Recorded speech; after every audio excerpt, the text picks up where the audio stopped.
So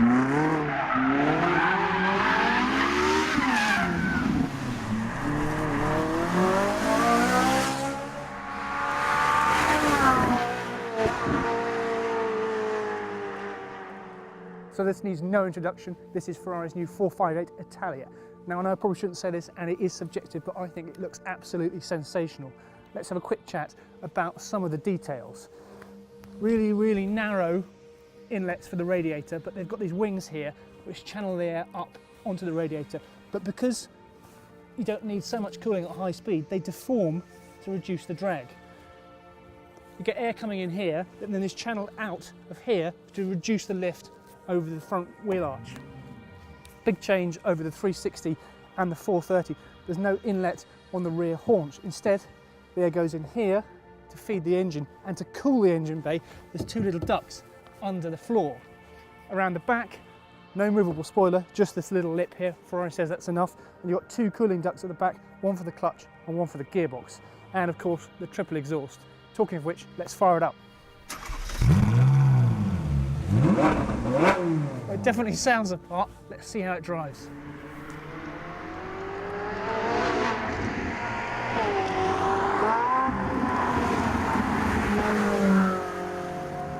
Okay, so as the name suggests, we've got a 4.5 litre V8 engine producing 562 brake horsepower, which is a pretty big jump up from the old F430 that produced about 490. Torque is also up. We've now got 392 pound-foot. This engine, like the California, has also got direct fuel injection.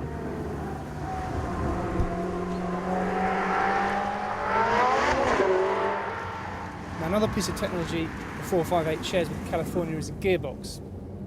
This is a twin clutch gearbox, 7-speed. Now this is crucial because this is the only gearbox that's going to be available on this car. So there's no F1 transmission and there's going to be no manual option. So the old classic open Ferrari gate, click clack, that's gone, which is a bit sad really.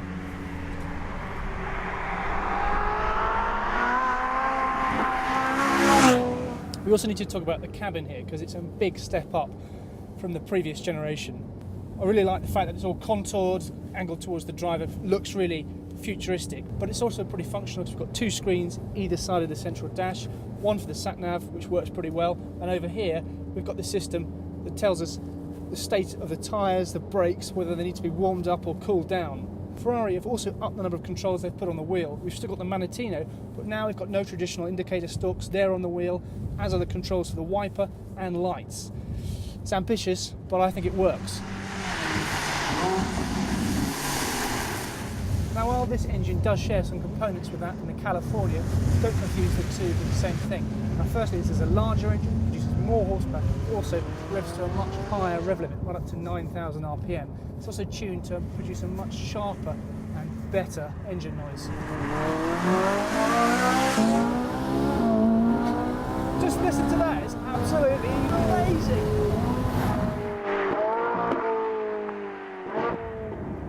What about the handling? Well, firstly, we've had a variety of road conditions today and it's brilliant traction in all conditions. Steering, that's much quicker than the previous car, 2 turns lock to lock. Very, very quick to get into the corner, but good feel. Thirdly, this car feels much stiffer than the previous one. I think it's about 20% stiffer. We've been over some really bumpy roads today. It feels very, very rigid. The dampers, as with the 430, are adjustable on the Manettino, but as with the Scuderia, you're able to decouple the suspension from the preset modes, so you can have race for the fastest gear shift, for example, but have the softer suspension for a bumpy road or a certain type of track condition.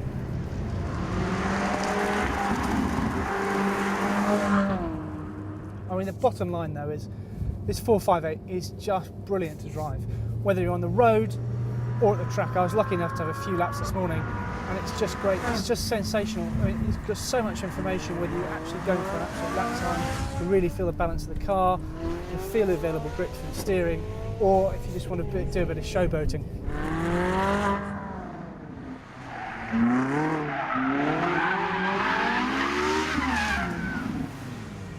Now the 458 is going to be slightly more expensive than the old F430, about £150,000, but if you ask me, it's worth it. It is a very complete car.